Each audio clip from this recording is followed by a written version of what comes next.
Bonjour.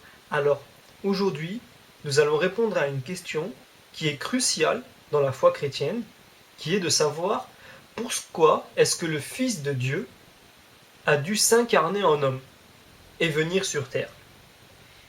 Alors, pour répondre à cette question, qui est très importante, qui est centrale vraiment, ne serait-ce que pour comprendre la foi chrétienne, même pour quelqu'un qui n'est pas chrétien, donc encore plus pour quelqu'un qui l'est, parce qu'elle va lui permettre de mieux comprendre sa foi. Eh bien, pour savoir pourquoi Jésus-Christ est venu, alors évidemment, on peut faire de très très longues vidéos sur ce sujet. Il y a énormément à dire, mais je vais essayer de résumer pour répondre à cette question de manière assez concise et faire en sorte que, s'il m'est demandé, et certainement que je le referai par la suite, de donner des détails beaucoup plus profonds, beaucoup plus élargis, de donner une vidéo qui sera beaucoup plus longue, mais cette fois-ci c'est simplement pour répondre à cette question de manière succincte. Alors, la question est, et donc, pourquoi est-ce que Jésus-Christ, le Fils de Dieu, a dû s'incarner en homme pour venir sur terre? Alors, la raison de tout cela, nous allons la voir. Maintenant, il faut comprendre une chose, c'est que ce fait est attesté.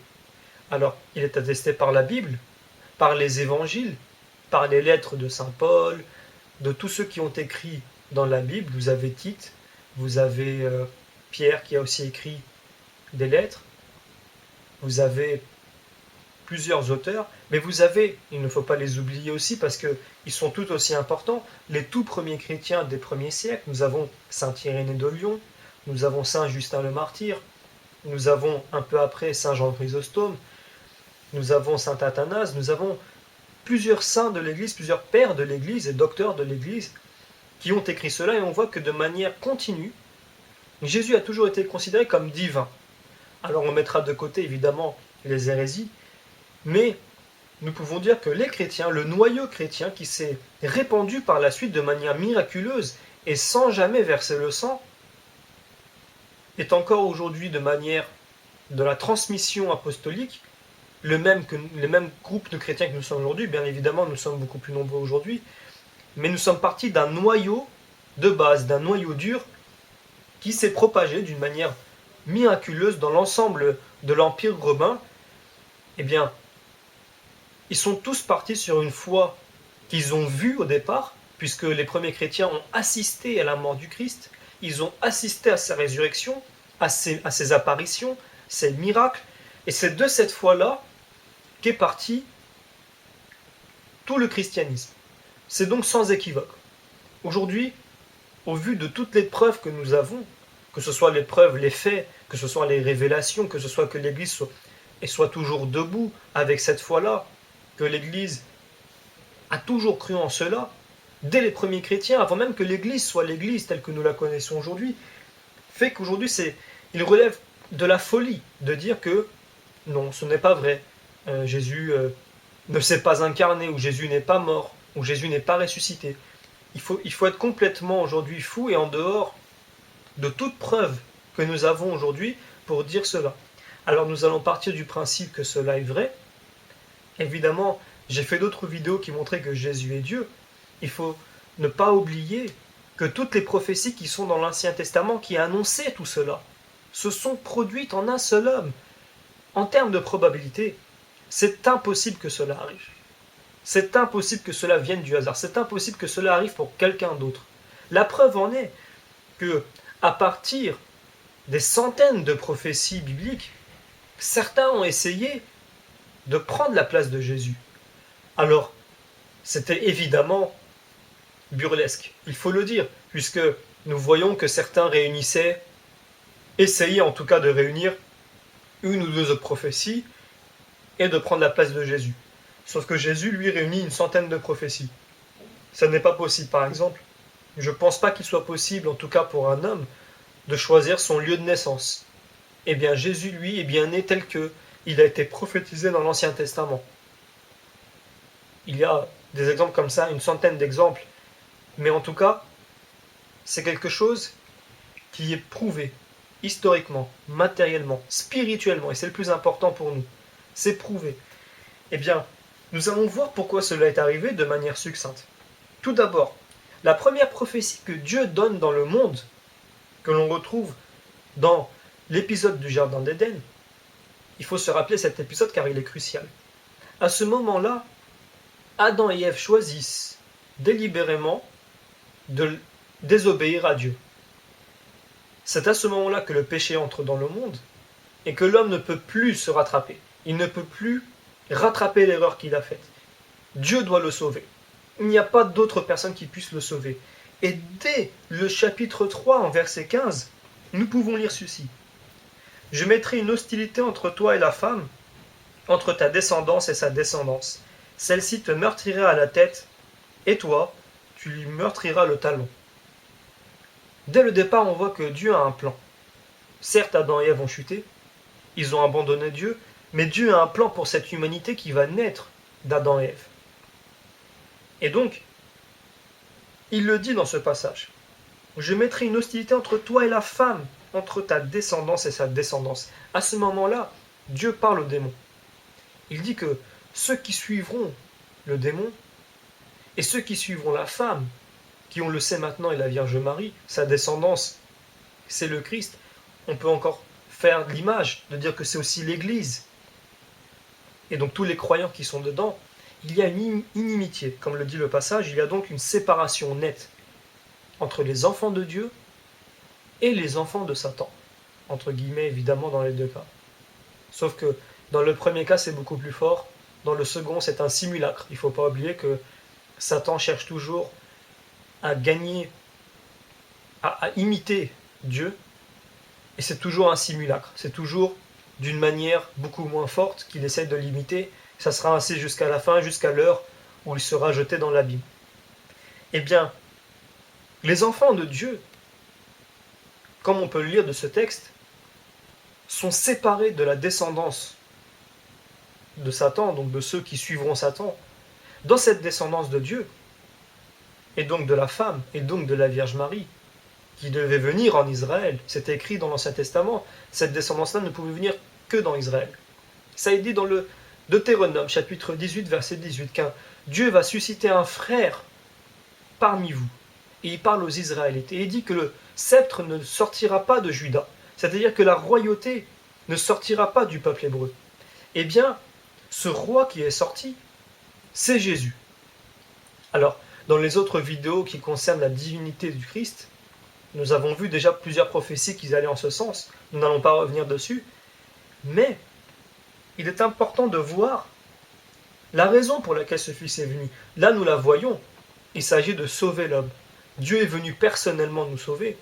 Et c'est quelque chose d'extraordinaire parce que si on regarde les autres religions, toutes les religions dans le monde, sans aucune exception, et vous pourrez faire la recherche, toutes les autres religions ont comme commun le fait qu'ils ont des dieux, ou un dieu même des fois, qui est lointain, inaccessible, dont on ne peut pas forcément gagner la faveur. C'est très difficile. Il est froid, il est vengeur, il est cruel. Eh bien, nous avons là un cas qui est miraculeux. Et c'est la seule religion qui a existé comme cela. Et on ne pourra pas dire que c'est une religion avant-gardiste et que finalement, il suffisait qu'un homme la trouve pour qu'il fasse de même, puisque non seulement jamais depuis 2000 ans nous avons eu une autre religion qui s'est dit faire la même chose, à savoir un Dieu qui se soumet pour ses créatures tant il les aime. Et donc, ça n'est pas du fruit de l'homme de créer un Dieu pareil. L'homme ne peut jamais imaginer une chose pareille, encore moins il y a 2000 ans, encore moins aujourd'hui, puisqu'on le voit bien que la première des critiques qui sont faites par ceux qui ne croient pas véritablement en Dieu, c'est de dire « Mais votre Dieu qui descend pour s'humilier, il est faible. Ce Dieu-là, ce n'est pas un Dieu. » Eh bien si, ce n'est pas par faiblesse que Dieu fait cela. C'est par amour pour ses créatures, tant il les aime, contrairement aux autres idoles, des autres religions, des dieux qui ne sont jamais apparus finalement, des dieux qui n'ont jamais été, qui sont des créations d'hommes, des dieux qui n'ont jamais prouvé qu'ils existaient. Dieu est apparu aux Hébreux, il est apparu au peuple juif, parce que l'homme a besoin de voir. Évidemment, ces choses-là sont arrivées seulement avec le peuple hébreu. Jamais Dieu ne s'est présenté à un autre peuple. On le voit de toute façon dans les recherches historiques, dans les recherches archéologiques. Jamais Dieu, ou jamais aucun peuple dit que son Dieu est descendu personnellement et s'est présenté devant eux. Il s'est montré afin de regagner leur foi et de les sauver. Jamais, même pour mentir, ce n'est jamais arrivé. Ce n'est arrivé qu'avec le peuple hébreu à quelques reprises. C'est arrivé aussi avec le Christ et donc avec les premiers chrétiens, qui l'ont vu avant sa mort et après sa mort. Alors, c'est la seule religion qui a fait cela. Aucune autre n'a essayé de le faire, puisque de toute façon, il faut des preuves qui sont concrètes, des preuves qui sont véritables. Elles ne peuvent les donner. Alors, la raison donc qu'on vient comprendre, pour laquelle Jésus vient, c'est aussi dit au début des évangiles. Il est dit, voici venu l'homme qui vient ôter les péchés du monde et qui vient chasser les démons. C'est-à-dire que Jésus est venu non seulement combattre, pour nous aider aussi à chasser les démons, donc le mal originel, et à ôter le péché du monde, qui est le mal des hommes. Donc de combattre ces deux mots qui sont bien distincts et différents. Il faut faire la différence entre les deux. Il y a le mal qui vient du péché de l'homme, que nous devons combattre tous les jours, c'est la tentation. Cette tentation-là, elle vient aussi du démon, qui est un autre mal, qui est un mal général, beaucoup plus grand. C'est le mal original, tel qu'on l'appelle. Jésus est venu combattre les deux. L'un, il est venu, donc le péché, nous ôter de cet esclavagisme, et l'autre, il est venu nous donner le pouvoir et autorité sur les démons, afin que nous les chassions. Et nous ferons aussi une vidéo pour montrer que les chrétiens ont cette autorité-là sur les démons. Et donc, tel que nous le comprenons, Jésus est venu, donc il est Dieu incarné, il est la parole de Dieu, tel que nous avons vu aussi dans les autres vidéos, s'il est la parole de Dieu, il est Dieu, au même titre que le Père et le Saint-Esprit. Il est venu pour sauver les hommes, il est venu pour accomplir la loi, cette loi qu'aucun homme ne pouvait accomplir, il est venu la gagner, et il est venu pas seulement pour ça. Ça serait réducteur de dire que le Christ est venu seulement pour nous sauver et enlever le péché du monde. Pas seulement. Il est aussi venu parce qu'il a voulu être un modèle pour nous. Et donc, je vais reprendre les différents versets qui donnent les raisons pour lesquelles Jésus est venu, et je veux reprendre le modèle du catéchisme de l'Église catholique, qui résume très bien la situation. Donc au départ, nous pouvons lire, évidemment, si je prends le credo, avant de commencer à lire les passages bibliques, nous pouvons lire dans le credo de l'Église que pour nous les hommes et pour notre salut, il descendit du ciel. Donc nous avons déjà un élément de réponse. Pour nous les hommes et pour notre salut. Donc pour notre salut, nous l'avons bien compris. Pour nous les hommes, nous allons voir qu'en fait c'est sur plusieurs points que Jésus est venu. Donc je vais les faire dans l'ordre. Donc le premier, c'est pour nous sauver et nous réconcilier avec Dieu. Je lis les passages. C'est Dieu qui nous a aimés et qui a envoyé son Fils en victime de propitiation pour nos péchés. 1 Jean chapitre 4 verset 10. Dans un autre passage, 4 versets plus loin, nous pouvons lire « Le Père a envoyé son Fils, le Sauveur du monde ». Nous pouvons lire, encore une fois, dans le chapitre précédent, cette fois-ci, au verset 5, « Celui-là apparu pour ôter les péchés ». Et on retrouve ces phrases-là dans les évangiles, notamment celui de saint Matthieu. On peut vous lire encore une autre chose au sujet de la raison pour laquelle Jésus est venu nous sauver. Il est aussi dit « Le Verbe s'est fait chair, pour que nous connaissions ainsi l'amour de Dieu. »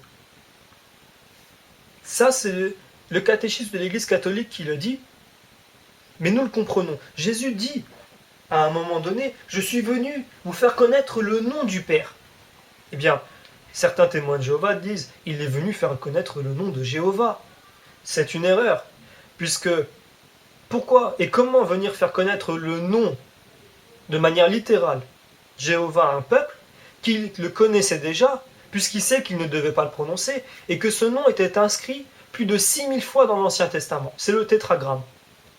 Alors, il ne se dit pas non plus Jéhovah, il se dit d'une autre manière. Mais, il est venu le montrer en acte. Il est venu faire connaître le nom du Père. Et faire connaître le nom du Père, ce n'est pas faire connaître le nom de Jéhovah, tel que le disent les témoins de Jéhovah. Mais c'est venir faire comprendre quelle est la véritable appellation que nous pouvons faire du Père. Eh bien, sachez que dans l'Ancien Testament, et à l'époque de l'Ancien Testament, les Hébreux ne pouvaient pas appeler Dieu le Père. Pas parce qu'il leur a été interdit, mais parce que ce n'était pas une filiation qui leur avait été proposée. Ce n'est pas comme ça qu'ils concevaient leur relation avec Dieu. Ils la concevaient comme le conçoit aujourd'hui un musulman, c'est-à-dire créateur, créature. Pas plus que ça. Dieu est inaccessible. Il ne peut pas être notre ami, il est bien trop haut pour nous. Eh bien, c'est mal connaître les plans de Dieu et la volonté de Dieu. Dieu n'a pas besoin de nous. Il nous a fait parce qu'il veut nous faire partager son amour. Et pour qu'il puisse nous faire partager son amour et être notre ami, nous devons être au même niveau. Dieu s'est rabaissé pour venir nous voir, mais il est remonté dans les cieux. Le fait de s'être abaissé nous permet, si nous croyons en lui, d'obtenir la grâce. Et c'est cette grâce-là qui nous élève. Et donc, Dieu ne s'abaisse pas dans notre relation avec lui. C'est nous qui nous élevons grâce à la grâce que Dieu nous donne. Quand Jésus est venu, il est venu faire connaître le nom de Dieu, qui est le Père.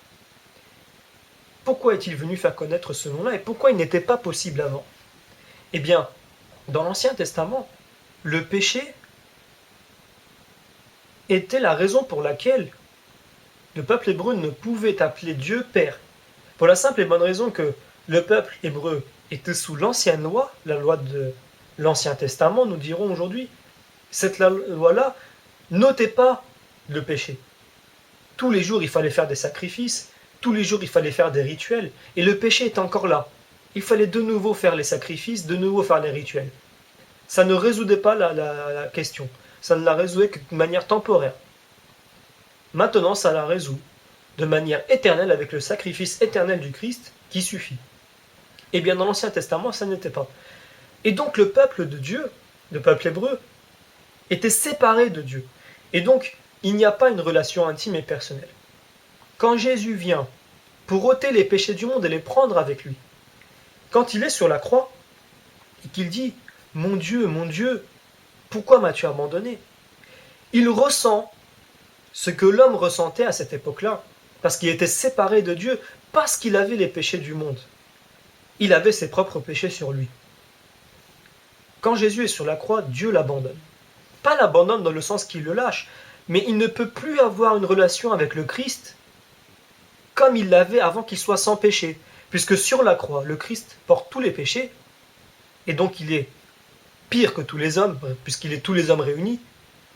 Eh bien, cette relation qu'il avait avec Dieu ne peut plus être à ce moment-là sur la croix.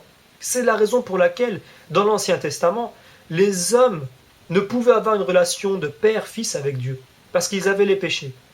Dans le Nouveau Testament, Jésus est venu ôter le péché du monde, et ceux qui croient en lui sont libérés. De ce fait, ils peuvent avoir la relation avec Dieu de père-fils, spirituelle évidemment. Pour le cas de Jésus, c'est une relation filiale de père et de fils. Et donc, de manière axiomatique, c'est aussi une filiation spirituelle. Eh bien, je vais donner un autre exemple pour appuyer ces propos-là, pour montrer que c'est bien et bien le péché qui empêchait une relation avec Dieu.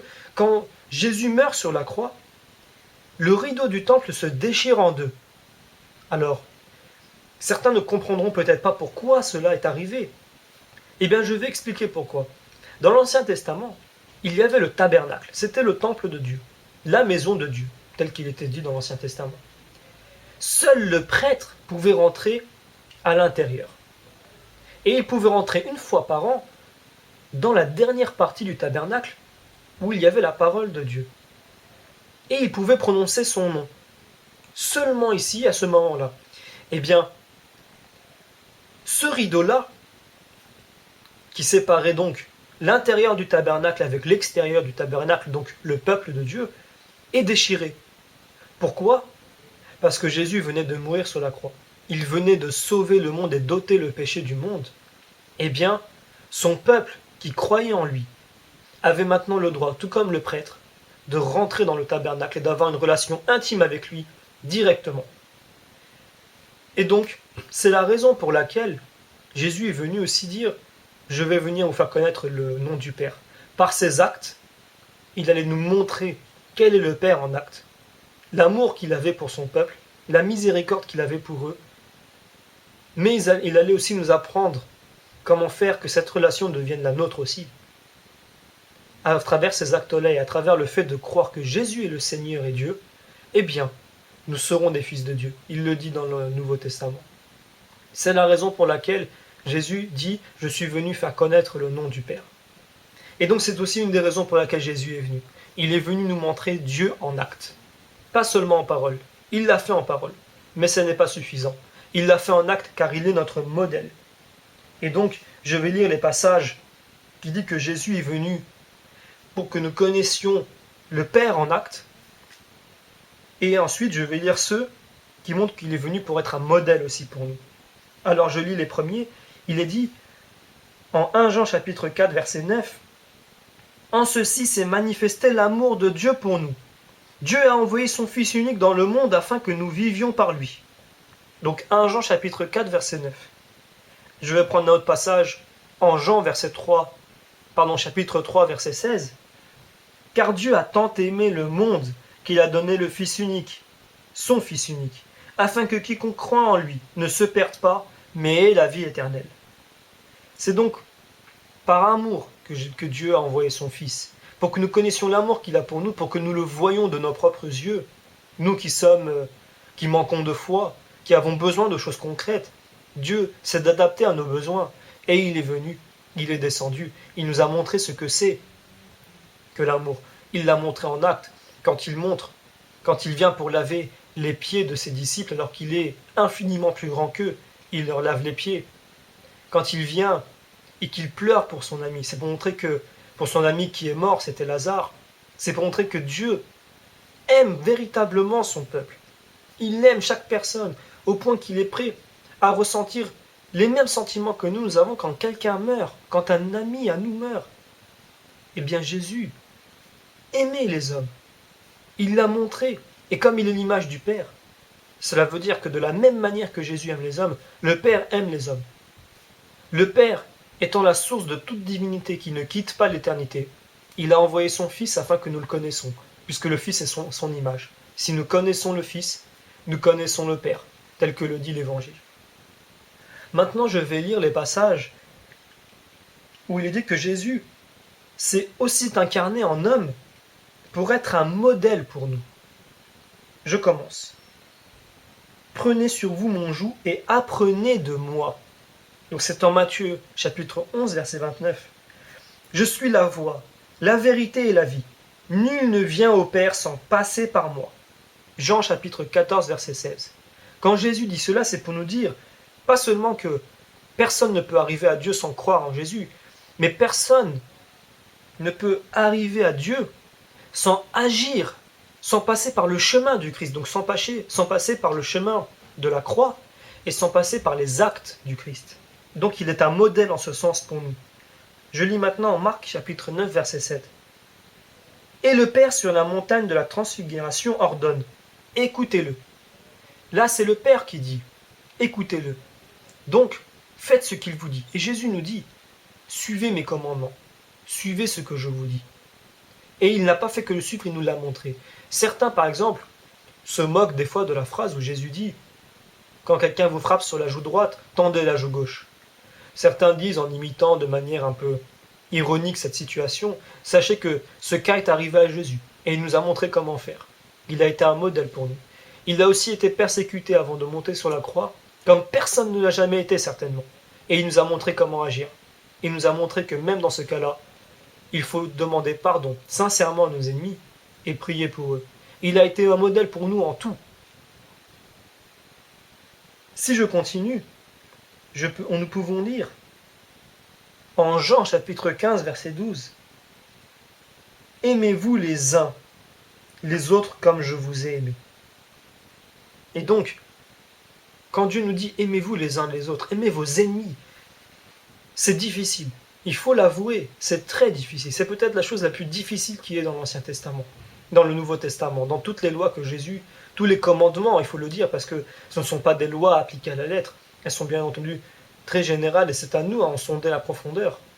Mais quoi de plus difficile que d'aimer ses ennemis? Eh bien, même ça, Jésus nous l'a montré. Il nous a montré comment faire. Il ne nous a pas simplement venu pour nous dire faites et montrez-moi un peu comment vous allez faire et on verra lequel de vous sera digne de moi. Non, il est venu, il a dit Il a fait ce qu'il a dit et maintenant il nous dit voilà, vous avez vu comment j'ai fait, maintenant faites de même. Et donc, nous n'avons pas d'excuses. Véritablement, nous ne pouvons pas dire mais qui est ce Dieu qui nous donne des choses si difficiles à faire alors que non, c'est difficile sur certains points certes, mais pas impossible, puisqu'il l'a fait et qu'il nous dit si vous croyez en moi, je vous donnerai la force d'y arriver.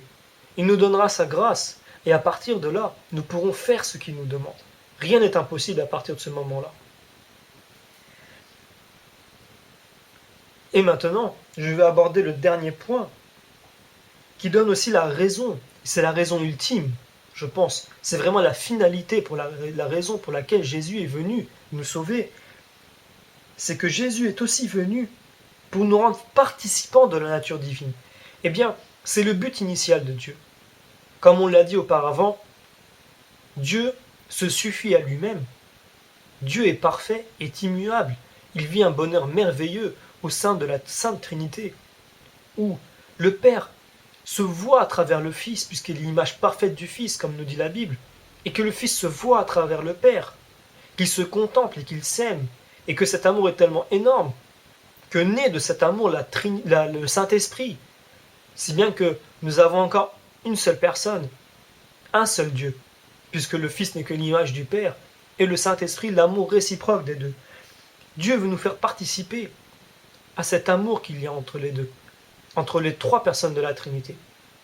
Cet amour-là, nous le voyons à travers la création. Quand nous voyons la multitude et la complexité de cette création, à travers la faune, la flore, l'homme, nous voyons déjà un début de ce que Dieu veut pour nous. C'est incomparable. C'est une bêtise de ma part de vouloir comparer l'amour qu'on peut trouver dans ce monde et l'amour qui nous attend dans le ciel, mais c'est un avant-goût. Certes, un avant-goût risible, mais un avant-goût. Il y a la trace de Dieu dans le monde, et nous pouvons voir Dieu à travers sa création.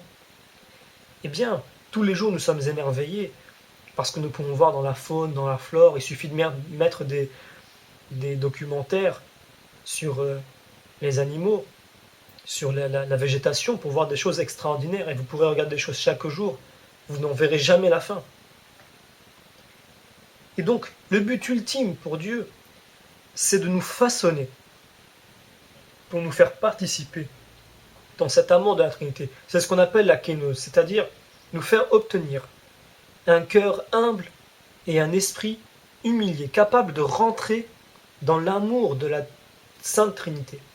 Dans l'Ancien Testament, il est dit à Moïse, dans le livre de l'Exode, « Personne ne peut voir Dieu sans mourir ».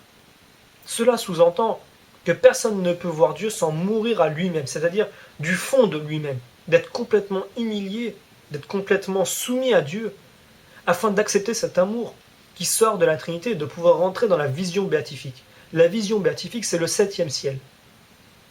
Cette vision-là, on ne peut l'obtenir si on ne sommes pas façonnés. Et donc, Dieu veut nous préparer à nous rendre participants à la nature divine, donc à sa nature à lui, pas seulement participants à sa création. Évidemment, s'il y a une création, nous serons participants puisque nous en faisons partie. Mais le but initial, c'est de nous faire rentrer dans la vision béatifique de la nature divine de Dieu. Je lis le passage. En 2 Pierre, chapitre 1, verset 4.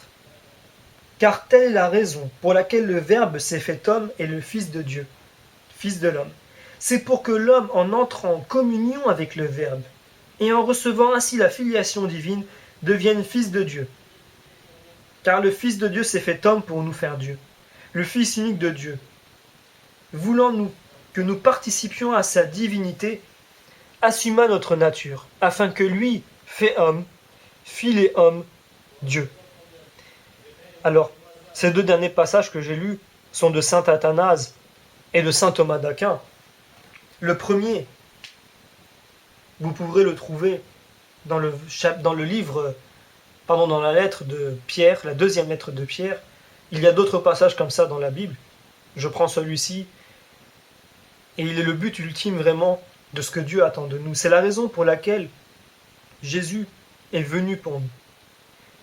Il s'est incarné pour nous pour toutes les raisons que je viens de citer.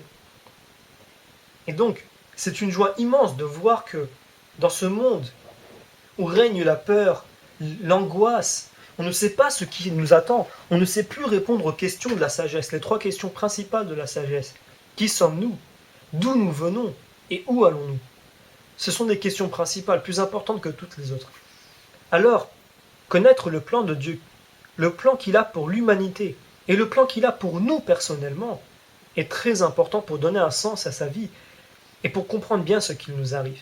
C'est pour cela que, quand on dit que pourquoi souffrons-nous s'il y a un Dieu? Eh bien non.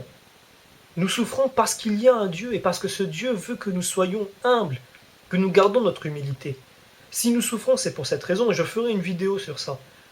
C'est très important de comprendre que si nous souffrons, c'est pour notre bien.